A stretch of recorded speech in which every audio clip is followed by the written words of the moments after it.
یہ انداز بیان عیسیٰ ابن مریم یہ بتا رہا ہے کہ حضرت عیسیٰ کا باپ نہیں تھا، حضرت عیسیٰ بغیر باپ کے پیدا کیے تھے۔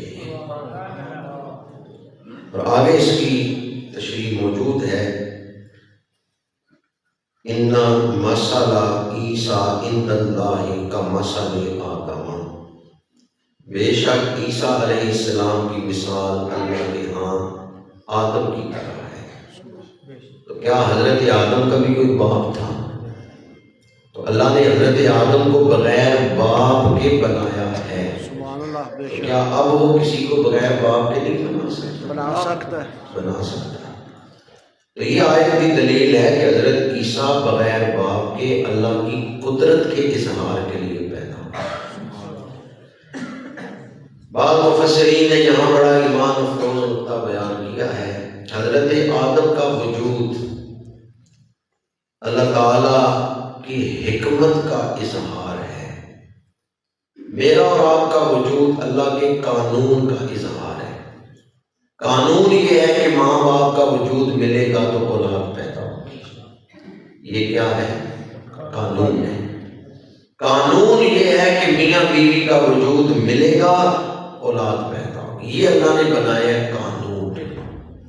لیکن حضرت آدم کا وجود قانون کے ساتھ نہیں بنا، حکمت کے ساتھ۔ سبحان اللہ۔ اللہ نے اپنی حکمت کے اظہار کے لیے حضرت آدم کو بغیر ماں اور باپ کے وجود عطا فرمائے۔ حکمت تھی انسان کو تخلیق کرنا، حکمت تھی کائنات کے سردار کو بنانا، بہت ساری حکمتیں تھیں، ان کے اظہار کے لیے حضرت آدم کو وجود عطا کیا گیا۔ جو اللہ تعالیٰ نے فرشتوں سے بھی فرمایا انی اعلم ما لا تعلمون، کہ جو راز میں جانتا ہوں تم نہیں جانتے۔ تو اس حکمت کے اظہار کے لیے حضرت آدم کو بغیر ماں اور باپ کے پیدا کیا۔ حضرت عیسیٰ کو بنایا ہے اپنی قدرت کے اظہار کے۔ قانون تو یہ ہے کہ ماں اور باپ ملیں گے تو اولاد پیدا ہوگی، لیکن رب اسباب کا محتاج نہیں ہے، وہ چاہے تو بغیر اسباب کے بھی اولاد کو پیدا کر سکتا ہے۔ تو اس لیے حضرت عیسیٰ کا وجود اللہ کی قدرت کا اظہار ہے، حضرت آدم کا وجود حکمت کا اظہار، میرا اور آپ کا وجود قانون کا اظہار، حضرت عیسیٰ کا وجود حکمت کا اظہار۔ اور 12 ربیع الاول کی صبح اللہ نے جو اپنا محبوب بھیجا ہے وہ اپنی محبت کا سبحان اللہ۔ سبحان اللہ۔ محبوب کو اتنا سجا کے سنوار کے اور ایسی شانیں دے کے بھیجا ہے کہ جو اس محبوب کی اتباع کرے گا اللہ اسے بھی اپنا محبوب بنا دے گا۔ قل ان کنتم تحبون اللہ فاتبعونی یحببکم اللہ۔ سبحان اللہ۔ میرے آقا کریم کی آمد کی بہت ساری حکمتیں ہیں، بہت سارے راز ہیں، ان میں سے ایک راز یہ مفسرین نے بیان کیا ہے کہ حضور آئے ہیں اللہ کی محبت کے اظہار کے لیے۔ حضور اللہ کے محبوب ہیں، اور جو حضور کا بن جائے گا اللہ اسے بھی اپنا محبوب بنا لے گا۔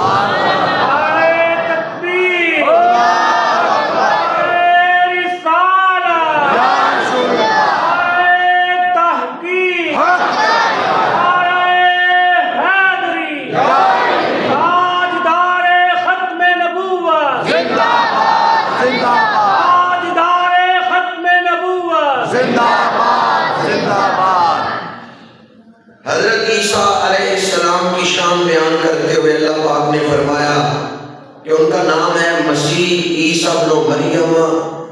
آگے ان کی شان بیان کرتے ہوئے فرمایا وجیہاً فی الدنیا والآخرہ۔ کچھ عرصہ پہلے ایسی کتابیں لکھی گئی جن میں انبیاء اور اولیاء کا تعارف یہ کروایا گیا، معاذ اللہ میں وہ عبارت بہو نہیں پڑھ رہا کہ جو الفاظ لکھے گئے، ان کا یہ تو اللہ کے نزدیک کوئی چمار کی حیثیت نہیں۔ انبیاء اور اولیاء کے نام لکھ کے مصنف نے کہا کہ اللہ کے نزدیک کی کوئی حیثیت نہیں ہے، اللہ کے دربار میں یہ کوئی چیز نہیں ہے، اللہ کے دربار میں اللہ کی شان کے سامنے یہ کوئی حیثیت نہیں رکھتے، جبکہ ہمارا عقیدہ یہ ہے اللہ نے نبیوں کو عزتیں عطا فرمائی ہیں، ولیوں کو عزتیں عطا فرمائی ہیں، اللہ نے جنہیں اپنا قرب عطا کیا ہے انہیں بڑی شانیں عطا فرمائی ہیں۔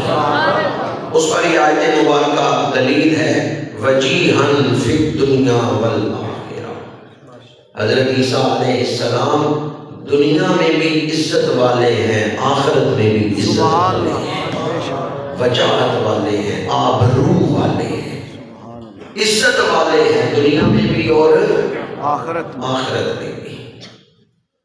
وَمِنَ الْمُقَرَّبِينَ، اور اللہ کے خاص بندوں میں سے ہیں جنہیں اللہ نے اپنا قرب عطا کیا ہے۔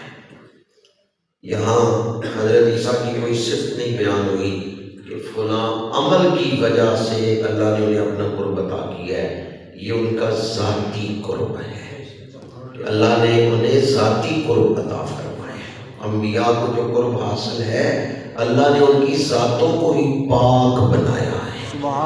فرشتے پاک ہیں لیکن انبیاء فرشتوں سے زیادہ پاک ہیں، تو ان کی ذات کے اندر ایسی خوبیاں رب نے رکھ دی ہیں کہ ان کو ذاتی قرب عطا فرمائے۔ وَمِنَ الْمُقَرَّبِينَ، ان کی ذات ہی اللہ نے ایسی ستھری بنائی ہے، ان کی ذات ہی اللہ نے ایسی پاک بنائی ہے۔ عام انسانوں کے وجود میں خیر اور شر دونوں ہیں، لیکن نبیوں کے وجود میں خیر ہی خیر ہے، شر ہے، اس لیے ان کے وجود کو ذاتی قرب حاصل ہے۔ ہمارے وجود میں خیر اور شر دونوں کا امکان ہے، اور ہم نے شر سے اپنے آپ کو بچانا ہے اور خیر کو فروغ دینا ہے، اپنے اندر خیر کو بڑھانا ہے اور شر سے اپنے آپ کو بچانا ہے۔ ہمارے اندر خیر اور شر دونوں موجود ہیں، لیکن انبیاء کے اندر خیر ہی خیر ہے، شر کا امکان کوئی نہیں۔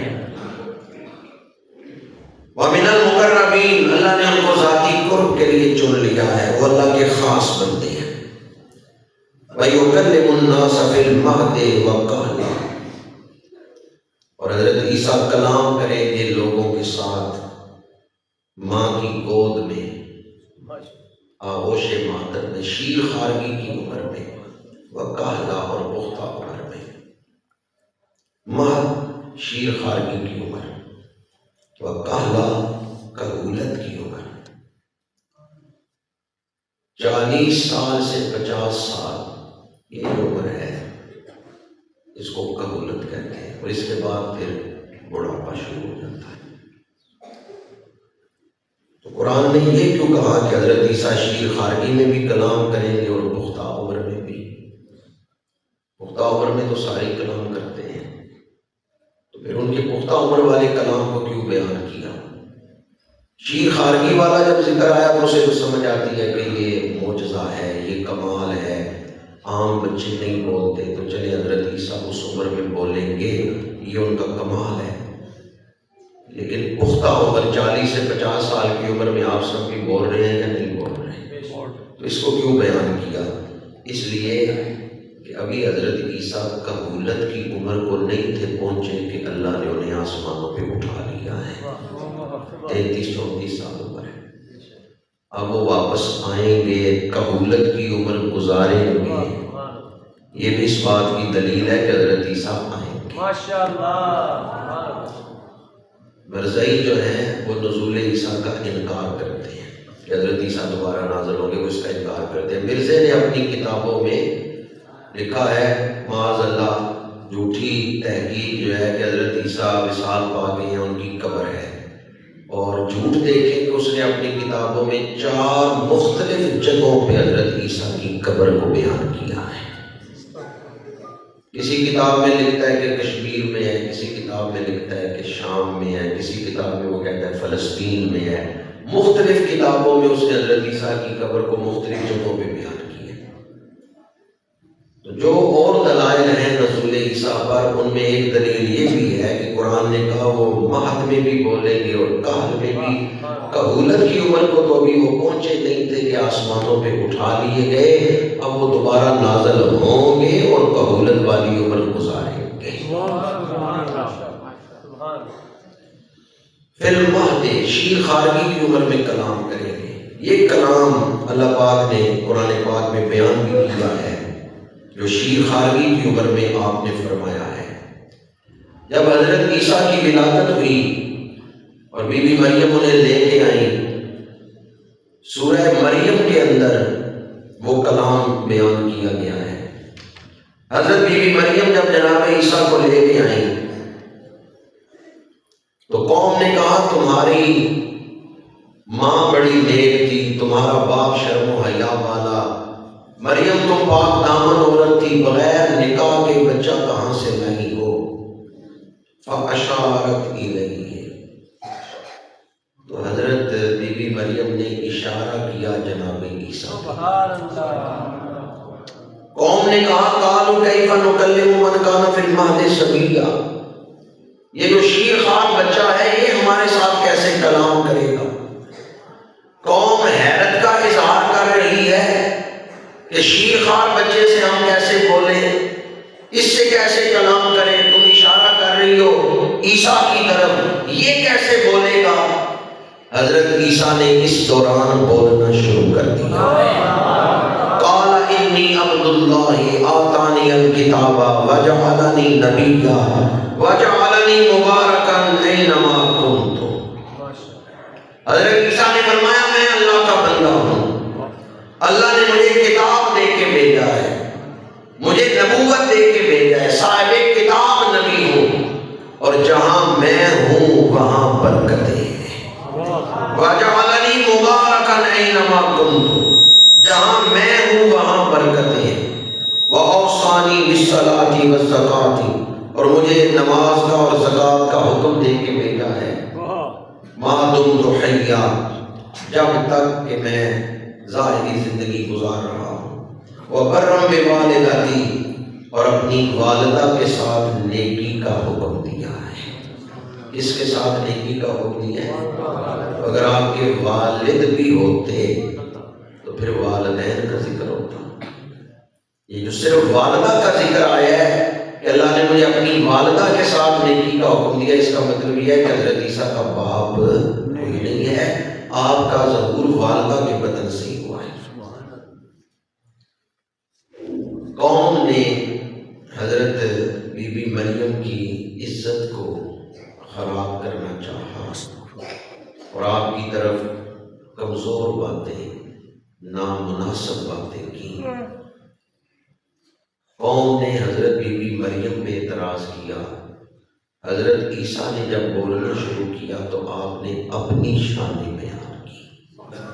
میں اللہ کا بندہ ہوں، میں صاحب کتاب نبی ہوں، میرا وجود برکتوں والا ہے. آپ اپنی شان کیوں بیان کر رہے ہیں؟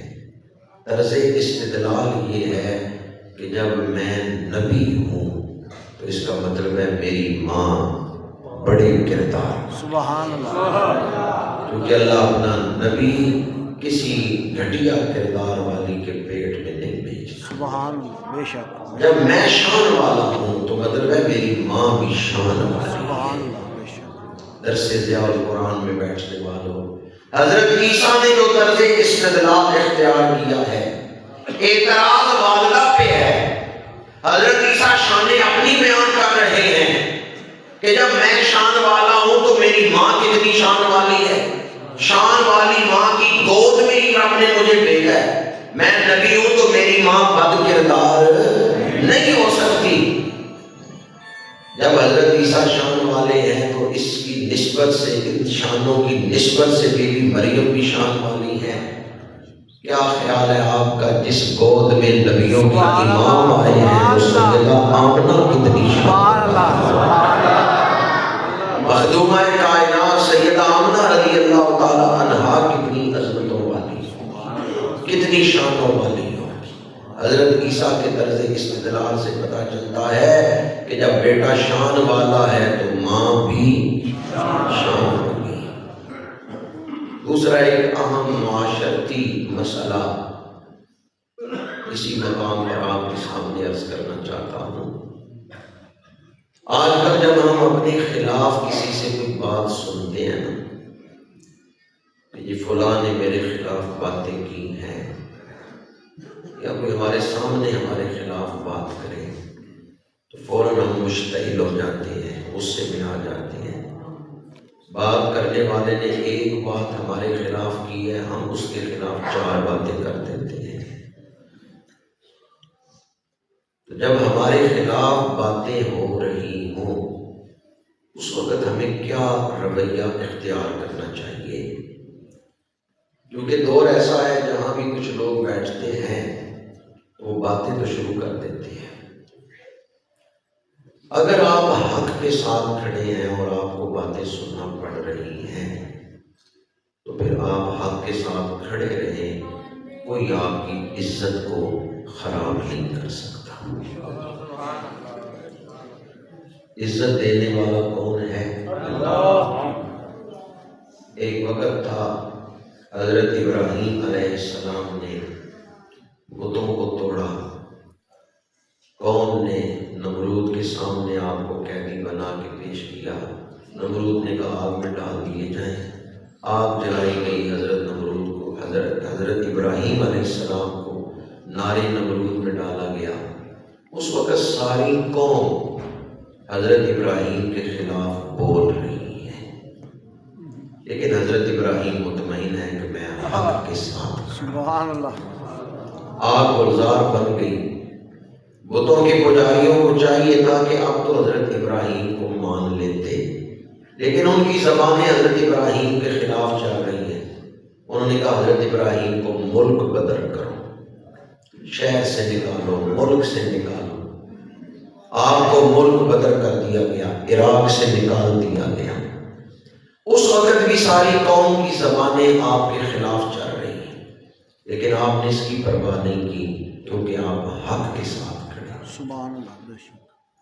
اگر ساری قوم بھی کسی کو ذلیل و رسوا کرنا چاہے نہیں کر سکتی اگر اللہ عزتیں دینے کا فیصلہ کرے۔ حضرت ابراہیم کو اللہ نے منتخب کیا ہے کعبے کی تعمیر کے لیے۔ پھر حضرت ابراہیم کے گھر اللہ نے نبی بھیجے ہیں، خود بھی حضرت ابراہیم نبی ہیں، پھر آگے ان کے بیٹے اسماعیل بھی نبی ہیں، حضرت اسحاق نبی ہیں، پھر پوتے حضرت یعقوب نبی ہیں، پڑ پوتے حضرت یوسف نبی ہیں۔ حضرت ابراہیم کی اولاد میں اللہ نے 12,000 سے زیادہ نبی بھیجے ہیں۔ سبحان اللہ۔ بعض روایتوں میں اس سے زیادہ تعداد بھی۔ میرے اور آپ کے آقا کریم تاجدار ختم نبوت وہ بھی حضرت ابراہیم کی اولاد میں تشریف لا رہے ہیں۔ حضور تشریف لائے، اللہ نے آپ کے ذریعے 5 نمازیں انسانیت پہ فرض کی۔ جب ہم 5 نمازیں پڑھ رہے ہیں تو روزانہ نماز میں حضرت ابراہیم کا ذکر کر رہے ہیں۔ اب اگر ایک جملہ سن لیں تو طبیعت میں ایک ٹھہراؤ آ جائے گا، لوگوں کی باتیں سن کے کبھی مشتعل نہ ہو۔ جب اللہ عزت عطا کرے تو کوئی رسوا نہیں کر سکتا۔ ایک وقت تھا عراق میں ساری قوم بت پرست حضرت ابراہیم کے خلاف زبانیں چلا رہے ہیں، اور آج ایک وقت ہے کہ کروڑوں نمازی وضو کر کے نماز پڑھتے ہوئے قعدے میں بیٹھ کے ابراہیم ابراہیم ابراہیم کر اللہم صلی علی محمد وعلی آل محمد کما صلیت علی ابراہیم وعلی آل ابراہیم۔ وضو کر کے نماز میں دربار ذوالجلال میں حاضر ہو کر حضرت ابراہیم کا ذکر کر رہے ہیں، روزانہ کر رہے ہیں، 5 مرتبہ کر رہے ہیں۔ ایک وقت تھا کہ قوم کی زبانیں، بت پرستوں کی زبانیں حضرت ابراہیم کے خلاف چل رہی تھی، اور آج ایک وقت ہے کروڑوں نمازی روز آپ کا ذکر ادب کے ساتھ، محبت کے ساتھ کرتے ہیں۔ اگر کسی وقت آپ اپنے خلاف لوگوں کی باتیں سن لیں تو مشتعل نہ ہوں۔ عزت اور ذلت کس کے ہاتھ میں ہے؟ اللہ کے۔ عزت اور ذلت اللہ کے ہاتھ میں ہے۔ اللہ جسے عزت دیتا ہے اسے کوئی رسوا نہیں کر سکتا۔ اس لیے ہمارے صوفیاء نے اپنے خلاف باتیں سن کے منفی باتوں سے مثبت پہلو نکالے ہیں۔ کہتے ہیں اگر کوئی منفی بات بھی تمہارے خلاف کرتا ہے تو اس میں سے مثبت پہلو نکال۔ حضرت امام حسن بصری، علامہ عبدالرؤف مناوی نے فیض القدیر میں لکھا ہے کہ آپ کے خلاف کسی نے بات کی تو حضرت امام حسن بصری نے اسے پھلوں کا تحفہ بھیجا۔ جو باتیں لے کے آیا تھا اس نے کہا جی وہ تو آپ کے خلاف باتیں کر رہے ہیں اور آپ اسے تحفے بھیج رہے ہیں۔ حضرت امام حسن بصری نے فرمایا اس نے اپنی نیکیاں مجھے دے دی ہیں، کیا میں اسے تحفہ نہ بھیجوں؟ میں اس لیے تحفہ بھیج رہا ہوں کہ اس نے اپنی نیکیاں مجھے دے دی۔ حضرت عمر بن عبدالعزیز، ایک شخص نے گالی دی تو آپ نے فرمایا اگر قیامت نہ آنا ہوتی تو میں تجھے گالی کا جواب دیتا۔ میں تجھے اس لیے جواب نہیں دے رہا کہ اللہ نے جو فرمایا ہے کہ میں انصاف کروں گا تو میں بدلہ لینے میں جلدی کیوں کروں؟ حضرت عمر بن عبدالعزیز نے یہ جواب دے کر اپنا ایمان ظاہر کیا ہے کہ میرا قیامت پر ایمان ہے، قیامت آئے گی، ہر حقدار کو اس کا حق مل جائے گا، ہر ظالم کو کیفر کردار تک پہنچایا جائے گا۔ عمر بن عبدالعزیز رضی اللہ تعالیٰ عنہ کو جب کسی نے گالی دی تو آپ نے فرمایا میں بدلہ لیتا اگر قیامت میں نہ آنا ہوتا۔ جب قیامت آئے گی تو اللہ خود انصاف فرما لے گا، میں بدلہ لینے میں جلدی نہیں کرتا۔ ہمارے ہاں تھانوں میں کچہریوں میں کیوں رونق ہے؟ اس لیے کہ ہم بدلہ لینے میں جلدی کرتے ہیں۔ جب ہم بدلہ لینے میں جلدی کرتے ہیں تو پھر ہم معاشرے کو فتنہ و فساد کا گڑھ بنا دیتے ہیں۔ کسی نے آپ کے خلاف بات کی ہے، اب دو صورتیں ہیں، ایک صورت تو یہ ہے کہ آپ خود جواب دیں، دوسری صورت یہ ہے کہ آپ جواب نہ دیں، آپ کی طرف سے فرشتہ جواب دیں۔ کون سی صورت بہتر ہے؟ فرشتے۔ حدیث پاک ہے، میرے آقا کریم نے فرمایا دو آدمی بحث کر رہے ہیں، ایک نے زیادتی کی ہے، ایسے لفظ بولے ہیں جو نہیں بولنے چاہیے تھے، دوسرا خاموش ہو گیا ہے تو فرمایا جو خاموش ہو گیا اس کی طرف سے فرشتہ جواب دے گا۔ جب تک وہ خود جواب نہیں دے گا فرشتہ اس کی طرف سے جواب دے گا۔ ایک اس سے بھی افضل صورت ہے، دو آدمی لڑ پڑے ہیں، ایک نے زیادتی کی ہے، کوئی گالی دی ہے، دوسرے نے گالی نہیں دی۔ تو اب صورت دو صورتیں ہیں، ایک صورت یہ کہ آپ خود بدلہ لیں، آپ خود جواب دیں، دوسری صورت یہ ہے کہ اللہ آپ کی طرف سے جواب دے۔ کون سی صورت بہتر ہے؟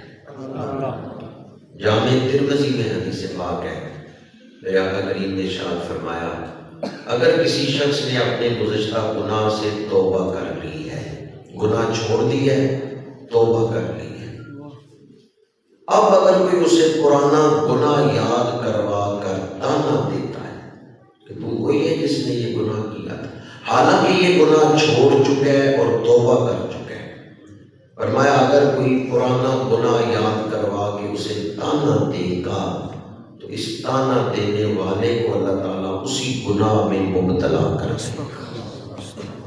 یہ ہے اللہ تعالیٰ کی طرف سے۔ ایک اور ایمان افروز حدیث آپ کو سنا رہا ہوں، مغرب سے عشاء تک میرے آقا کریم نے مسجد نبوی میں صدقے کے فضائل بیان کیے کہ اللہ کے راستے میں مال خرچ کرنے کی فضیلت کیا ہے۔ عشاء پڑھا کے حضور اپنے حجرے میں تشریف لے گئے، صحابہ اپنے گھروں میں چلے گئے۔ ایک غریب صحابی ہیں جن کے پاس کوئی مال و دولت نہیں، وہ گھر جا کے سوچتے ہیں میرے پاس دولت ہوتی میں بھی صدقہ کرتا، میں بھی اس ثواب کا حقدار بن جاتا جو ثواب حضور نے بیان کیا ہے، پر میرے پاس تو صدقہ کرنے کے لیے کچھ نہیں۔ پھر دل میں ایک بات آئی، اللہ کی بارگاہ میں ہاتھ پھیلائے اور عرض کیا پروردگار آج تک جس کسی کی نامناسب بات نے میرا دل دکھایا ہے، میں اسے معاف کرتا ہوں، سبحان اللہ، کیا بات تو بھی اسے معاف کر۔ میری وجہ سے کسی کو عذاب نہ ہو۔ جس کسی نے مجھے کوئی گالی دی ہے یا کوئی کمزور بات کی ہے، آج تک لوگوں کی باتوں سے جو میرا دل ٹوٹا ہے، میں ان لوگوں کو معاف کرتا ہوں۔ سو گئے، صبح اٹھے، فجر حضور کے پیچھے پڑی ہے۔ سبحان اللہ، ماشاءاللہ بعض لوگ اور سے سنتے ہیں جنہوں نے سبحان اللہ کہہ دیا ہے۔ کیا خیال ہے وہ لوگ خوش نصیب ہیں یا نہیں جو عشاء بھی حضور کے پیچھے پڑھ رہے ہیں، فجر بھی حضور کے پیچھے پڑھ رہے ہیں، رات سونے سے پہلے بھی رسول اللہ کی آواز مبارک میں تلاوت سنتے ہیں، اور صبح اٹھ کے پہلا کام یہ ہے حضور کی آواز میں قرآن کی تلاوت سن رہے ہیں۔ کتنے خوش نصیب تھے وہ لوگ۔ فجر پڑھا کے میرے آقا کریم نے چہرہ پاک کیا صحابہ کی طرف۔ وہ صحابی جس نے رات معاف کیا ہے نا، تانا دینے والوں کو یا باتیں کرنے والوں کو معاف کیا ہے، اس صحابی کی طرف چہرہ کر کے میرے آقا کریم نے فرمایا کہ گزشتہ رات تو نے کیا چیز صدقہ کی ہے، ساتوں آسمانوں کے فرشتے تیرا ذکر کر رہے ہیں، ساتوں آسمانوں میں تیرے چرچے ہو رہے ہیں، آسمانوں میں تیرے نام کی دھوم مچی ہوئی ہے، رات کون سا صدقہ کیا ہے؟ تو معاف کر دینا یہ بھی صدقہ ہے۔ لوگوں کی باتیں سن کے معاف کر دینا یہ اتنا اعلیٰ صدقہ ہے۔ کچھ کام ایسے ہیں بندہ وہ کام کرتا ہے تو دنیا میں چرچا ہو جاتا ہے، کچھ کام ایسے ہیں بندہ وہ کام کرتا ہے تو آسمانوں میں شہرت ہو جاتی ہے۔ منفی باتیں سن کے بجائے جھگڑنے کے مثبت پہلو نکال لینا اور عمل کی فضا کو قائم رکھنا، یہ اسلام کی تربیت ہے۔ یہ ہمارے بزرگوں کا کردار ہے کہ انہوں نے اپنے بھائیوں کو معاف کیا ہے، انہوں نے آپس میں دلوں کو جوڑا ہے۔ حضرت بابا فرید الدین مسعود گنج شکر رحمۃ اللہ تعالیٰ علیہ کا قول تو آپ کو یاد ہوگا، آپ نے فرمایا مجھے کینچی نہ دو، مجھے سوئی دھاگا لا کے دو، میں کاٹنے نہیں آیا، میں جوڑنے آیا۔ اللہ تعالیٰ ہم اپنے گھر میں بات نہیں برداشت کرتے اور گھر ٹوٹ جاتے ہیں، جبکہ ہمارے اسلاف تو وہ تھے جو لوگوں کی باتیں سن کے انہیں معاف کر کے، غلطیاں معاف کر کے انہیں سینے سے لگاتے تھے اور ان کے دل فتح کر لیتے تھے۔ یہ ساری تشریح میں نے کی کہ حضرت بی بی مریم پر لوگوں نے اعتراض کیا، لیکن کیا حضرت بی بی مریم کی عزت کو کوئی فرق پڑے؟ نہیں۔ کتنی اللہ نے انہیں شان عطا فرمائی ہے، آج ان کا نام آتا ہے ہماری نگاہیں ادب سے جھکی، سبحان اللہ، بے شک ان کا ادب ہمارے اوپر فرض ہے۔ کیوں؟ کیونکہ اللہ نے خود قرآن میں ان کی شان عطا کی۔ تو لوگ زبان خلاف چلاتے رہیں، کوئی آپ کی عزت کو نقصان نہیں پہنچا سکتا جب اللہ عزت عطا کرنے والا ہے۔ اللہ تعالیٰ ہمیں ایمانی طاقت سے کام لینے کی توفیق دے۔ ہم سب کے سینوں میں ایمان موجود ہے، ایمان ایک طاقت کا نام ہے، اگر اس ایمانی طاقت سے کام لیں گے تو زندگی کی مشکلات آسان ہو جائیں گی۔ اللہ تعالیٰ ہمیں عمل کی توفیق عطا فرمائے۔ ہم سب چاہتے ہیں جب دنیا سے جائیں تو زبان پہ کلمہ جاری ہو، کلمہ پڑھتے ہوئے درود پڑھتے ہوئے دنیا سے جائیں۔ تو اگر چاہتے ہیں آخری وقت میری زبان کلمہ پڑھے تو دنیا میں رہتے ہوئے زبان کا غلط استعمال نہ کریں، یہ اللہ کی نعمت ہے۔ زبان کا صحیح استعمال کریں۔ جو دنیا میں رہتے ہوئے زبان کا صحیح استعمال کرتا ہے، موت کے وقت اس کی زبان پہ کلمہ جاری ہو جاتا ہے۔ آخر دعوانا